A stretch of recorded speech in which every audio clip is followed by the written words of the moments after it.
Neighborhood surveillance cameras captured something unusual coming from the Millete property on the night of January 7, 2021. Multiple loud, unexplained bangs, not fireworks, not a car backfiring. The sound came from the direction of the house. By the next morning, Maya Millete was gone. She has never been found. Maya was 39 years old, a mother of 3 in Chula Vista, California, a quiet suburb south of San Diego. She and Larry had met as teenagers in Hawaii, married young and built a life together. From the outside, the household looked ordinary. From the inside, something had been fracturing for a long time. By 2020, Maya had made her decision. Her search history told the story. Searches for child support laws, for how much mortgage she could afford alone. She had told her sister Maricris directly, if anything ever happened to her, Larry would be responsible. On January 7, 2021, Maya called a divorce attorney's office. The receptionist, Destiny Johnson, later told investigators that Maya refused to come in person. She was terrified, Maya said, that Larry would find out. That same afternoon, Larry sent a message to one of several online spellcasters he had been paying for months. "I'm shaking inside, ready to snap," he wrote. Hours later, those surveillance cameras recorded the unexplained bangs from the direction of the house. That was the last night Maya Millete was ever seen alive. What investigators uncovered afterward painted a portrait of a marriage that had turned dangerous long before that night. Starting in September 2020, Larry had been contacting online spellcasters and spending over $1,000. His earliest emails asked for love spells to make Maya stay.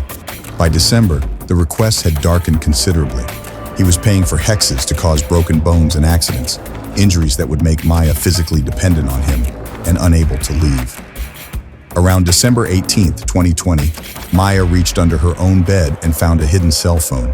It was playing audio files, phrases like "I love you" embedded beneath white noise, designed to reshape her thinking while she slept. When she confronted Larry, he admitted placing it there.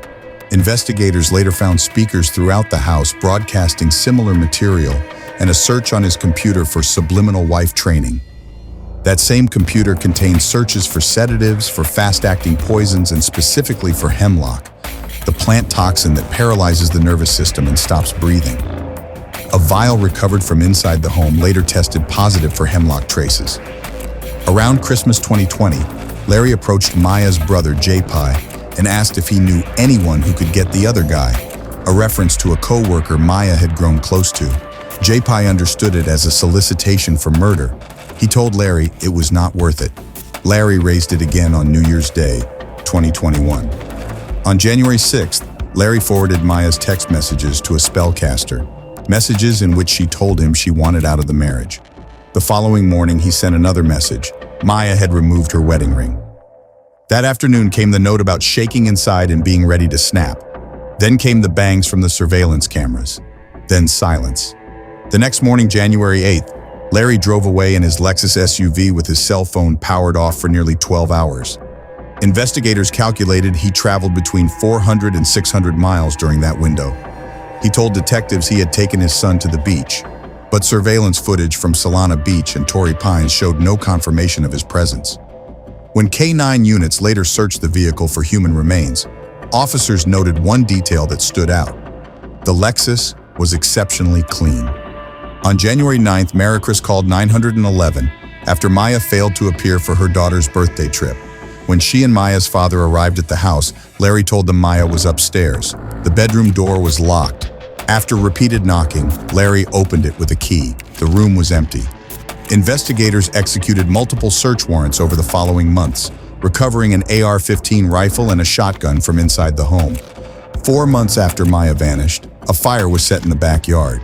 Sifting through the ashes, investigators found fragments of Maya's credit card, partially burned but still identifiable.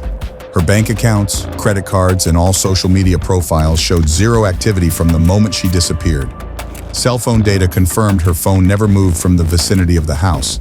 She did not leave voluntarily. A secret recording Maya had made before she disappeared was later recovered. In it, she confronted Larry during an argument. "So that's enough for you to wish death on me all the time?" she asked him. That recording was played in a Chula Vista courtroom in May 2026, more than 5 years after she was last seen. The murder trial of Larry Millete began on May 18, 2026. There is no body. There is no confirmed cause of death. The prosecution is building its entire case on digital records, behavioral patterns, and those escalating emails to strangers Larry believed could control another person's will. Maya's 3 children are now in the care of their Aunt Maricris. When she finally got them back, she testified, they were strangers to her. It took a long time to rebuild what had been taken from them.